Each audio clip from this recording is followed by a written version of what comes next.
بسم اللہ الرحمن الرحیم۔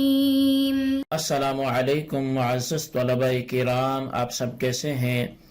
آج ہم معطا امام محمد کے سبق نمبر 88 کو پڑھیں گے، اور آج کے ہمارے سبق کا عنوان ہے نماز استسقاء کا بیان۔ آج کے سبق میں ہم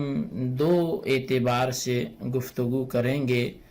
ایک تو نماز استسقاء کے حوالے سے ہی، جس کا جو باقاعدہ باب کا عنوان ہی باب الاستسقاء ہے کہ یہ باب بارش طلب کرنے کے لیے نماز کے بیان میں ہے، اور دوسرا اس سے آئندہ جو باب آ رہا ہے کہ باب الرجل یصلی ثم یجلس فی موضعہ الذی صلی فیہ، کہ یہ باب اس شخص کے بارے میں ہے کہ جو نماز پڑھتا ہے اور پھر اسی جگہ پر وہ بیٹھ جائے کہ جس جگہ میں اس نے نماز پڑھی تھی۔ تو ان دو ابواب کے حوالے سے آج ہم سبق میں گفتگو کریں گے۔ تو آئیے سب سے پہلے باب کو پڑھتے ہیں، اور اس میں یہ اختلاف ہوگا جس پر ہم خصوصیت کے ساتھ احادیث کی قرات کے بعد گفتگو ہوگی کہ بارش کی طلبی کے لیے فقط دعا سنت ہے یا نماز استسقاء بھی سنت ہے۔ تو اس کے احکام کے حوالے سے ہماری گفتگو ہونے جا رہی ہے۔ تو حدیث پاک ایک ہی ذکر کی ہے امام محمد رحمۃ اللہ علیہ نے۔ آپ لکھتے ہیں اخبرنا مالک اخبرنا عبد اللہ بن ابی بکر بن محمد بن عمرو بن حزم انه سمع عباد بن تمیم المازنی يقول سمعت عبد الله بن زید المازنی يقول خرج رسول الله صلی اللہ علیہ وسلم الى المصلى فاستسقى وحول رداءه حين استقبل القبلة۔ امام محمد رحمۃ اللہ علیہ لکھتے ہیں کہ ہمیں امام مالک نے عبداللہ بن ابو بکر بن محمد بن عمر بن حزم سے خبر دی ہے۔ انہوں نے عباد بن تمیم مازنی سے خبر دی، یعنی ان سے سنا ہے۔ وہ کہتے ہیں کہ میں نے عبداللہ بن زید مازنی سے سنا۔ وہ کہتے تھے کہ رسول اللہ صلی اللہ علیہ وسلم عیدگاہ کی طرف استسقاء کے لیے تشریف لے گئے، یعنی بارش کی طلبی کے لیے، اور آپ نے اپنی چادر شریف الٹائی جبکہ آپ قبلہ رخ تھے۔ قال محمد اما ابو حنیفۃ رحمۃ اللہ علیہ فکان لا یرا فی الاستسقاء صلاۃ،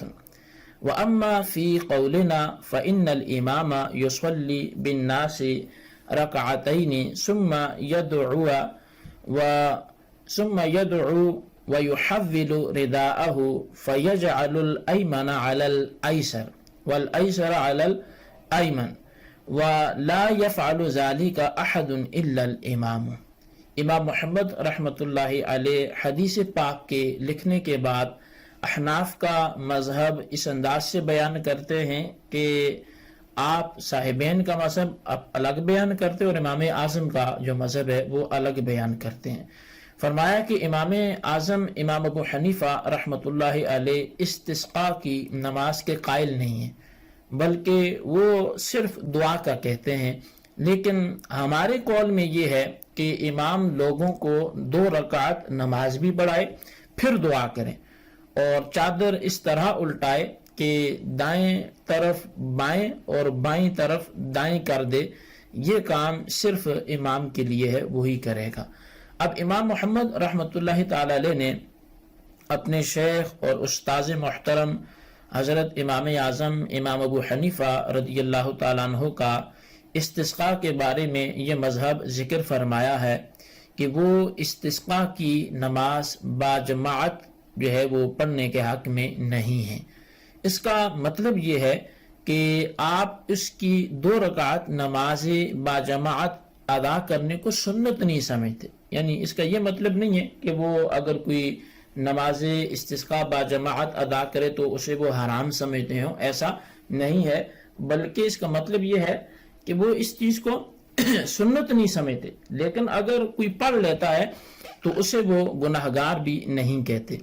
امام محمد رحمۃ اللہ علیہ نے اسی مسئلہ میں ایک اور روایت اور اپنی تحقیق، اپنی دوسری تصنیف جو ہے وہ المبسوط میں آپ نے ذکر فرمائی، اور وہاں آپ کہتے ہیں کہ میں نے پوچھا پس کیا استسقاء میں نماز ہے؟ یعنی آپ امام اعظم رضی اللہ تعالیٰ عنہ کے حوالے سے لکھتے ہیں کہ میں نے اپنے استاد محترم سے پوچھا کہ کیا استسقاء میں نماز ہے؟ تو امام اعظم امام ابو حنیفہ رحمۃ اللہ تعالی علیہ نے فرمایا کہ لا صلاۃ فی الاستسقاء انما فیہ الدعاء، کہ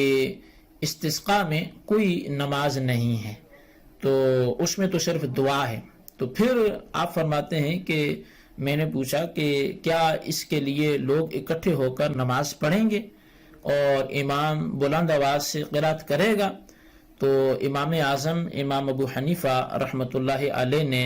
آپ نے پھر اس کا جو جواب دیا، قال لا ارا ذالک، آپ فرماتے ہیں کہ نہیں، ایسا میں سے درست نہیں سمجھتا، اور فرمایا کہ امام اعظم امام ابو حنیفہ رحمۃ اللہ تعالی علیہ نے اپنے مسلک کو، اپنی قول کو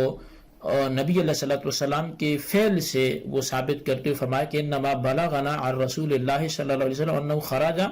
کہ ہمیں جو رسول اللہ صلی اللہ علیہ وسلم سے جو بات پہنچی ہے وہ یہ ہے کہ نبی علیہ الصلوۃ والسلام آپ استسقاء کے لیے باہر نکلے اور صرف دعا مانگی تھی، اور ہمیں یہ بات بھی پہنچی ہے کہ حضرت عمر بن خطاب رضی اللہ عنہ ممبر پر چڑھے اور استسقاء کے لیے آپ نے بھی صرف دعا مانگی تھی۔ ہمیں اس کے لیے نماز پڑھنے کے بارے میں صرف ایک حدیث پہنچی ہے، اور وہ بھی کیسی ہے کہ شاذ ہے، لا یؤخذ بہ، کہ جس پر عمل نہیں کیا جا سکتا۔ اب یہ مبسوط کی عبارت کے تحت جو ہے وہ علامہ سرخسی رحمۃ اللہ تعالی علیہ نے امام اعظم کے مسلک کے دلائل بھی ذکر فرمائے ہیں۔ مثلا قرآن کریم میں ہے کہ استغفروا ربکم انہ کان غفارا یرسل السماء علیکم مدرارا، کہ اپنے رب سے استغفار کرو، بخشنے والا، اور وہ آسمان سے تم پر موسلادھار وہ بارش بھی بھیجے گا۔ تو یہاں بھی طلب بارش کے لیے اللہ تعالیٰ سے استغفار ہی کا کہا گیا ہے۔ اسی طرح بخاری شریف میں وہ حدیث بھی ہے کہ جس میں ایک اعرابی نے حاضر ہو کر آپ سے عرض کیا تھا کہ حضور ہمارے مال و اسباب وہ تباہ ہو گئے ہیں، تو بارش کے لیے دعا کیجئے، تو آپ نے صرف دعا کی تھی اور لگاتار ایک ہفتہ بارش ہوتی رہی تھی۔ تو حضرت عمر رضی اللہ تعالی عنہ نے اللہ تعالیٰ کی بارگاہ میں حضور صلی اللہ علیہ وسلم کے چچا حضرت عباس رضی اللہ تعالیٰ عنہ کا واسطہ دے کر بارش طلب کی تھی، تو یہ بھی صرف دعا ہی تھی۔ تو ان احادیث کو سامنے رکھ کر حضرت امام ابو یوسف رحمۃ اللہ تعالی علیہ نے فرمایا کہ مناسب یہ ہے کہ امام اعظم کی مراد کو یہ لیا جائے کہ استسقاء کے لیے نماز واجب یا سنت نہیں ہے، جیسا کہ عیدین کی نماز یا کسوف کے لیے،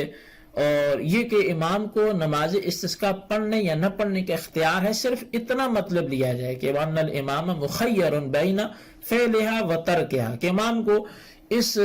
فعل صلاۃ کے کرنے یا نہ کرنے کا اختیار ہے کہ چاہے تو نماز پڑھے چاہے تو نہ پڑھے۔ تو خلاصہ یہ کہ استسقاء کی نماز واجب یا سنت نہیں ہے بلکہ جائز ہے، پڑھ لی جائے تو کوئی گناہ نہیں، اور اگر صرف دعا پر اکتفا کیا جائے تو بھی درست ہے۔ اس لیے یہ کہنا غلط ہوگا کہ استسقاء کے لیے نماز کے بجائے دعا کا قول کرنے والوں نے بعض احادیث کی مخالفت کی ہے، تو یہ درست نہیں ہے ایسا کہنا۔ خیر، یہ ہمارا باب الاستسقاء والا جو سبق تھا وہ مکمل ہوا۔ اب ہم بڑھتے ہیں اگلے باب کی طرف کہ باب الرجل یصلی ثم یجلس فی موضعه الذی صلی فیہ، موضع الذی صلی فیہ، کہ وہ شخص کے جس نے نماز پڑھ کر وہیں وہ بیٹھ جاتا ہے، تو اس کے حوالے سے ہمیں حدیث مبارکہ میں کیا تعلیم ملتی ہے۔ تو اخبرنا مالک اخبرنا نعیم بن عبد اللہ المجمر انه سمع ابا ہریرہ رضی اللہ عنہ یقول قال رسول اللہ صلی اللہ علیہ وسلم اذا صلى احدكم ثم جلس في مصلاه لم تزل الملائكة تصلي عليه اللهم صل عليه اللهم اغفر له اللهم ارحمه فإن قام من مصلاه فجلس في المسجد ينتظر الصلاة لم يزل في صلاة حتى يصلي. امام محمد رحمۃ اللہ علیہ اس باب کی حدیث کو نقل فرماتے ہیں کہ ہمیں امام مالک نے نعیم بن عبداللہ مجمر سے خبر دی اور انہوں نے حضرت ابو ہریرہ رضی اللہ عنہ سے سنا. وہ کہتے تھے کہ رسول اللہ صلی اللہ علیہ وسلم نے فرمایا جب تم میں سے کوئی شخص نماز پڑھ کر اسی جگہ بیٹھا رہتا ہے تو اس کے لیے فرشتے اللہ تعالیٰ سے رحمت اور مغفرت اور برکت کی دعائیں کرتے رہتے ہیں. پھر اس جگہ سے اٹھ کر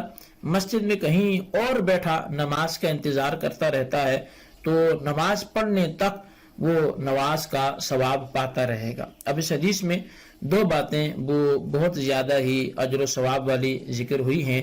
ایک یہ کہ نماز پڑھ کر وہیں بیٹھے رہنا اور دوسرا یہ کہ مسجد میں بیٹھ کر نماز با جماعت کا انتظار کرنا. اب اسی مضمون کی ایک حدیث پاک الترغیب و ترہیب میں بھی موجود ہے اور وہاں بھی اس حدیث کے جو راوی ہیں وہ حضرت ابو ہریرہ رضی اللہ تعالیٰ عنہ ہیں اور انہوں نے وہاں پر جو فرمایا وہ یہ ہے کہ نبی علیہ الصلوۃ والسلام سے وہ روایت کرتے ہیں کہ نبی علیہ الصلوۃ والسلام نے ارشاد فرمایا کہ تم میں سے وہ شخص اس وقت تک نماز میں شمار ہوگا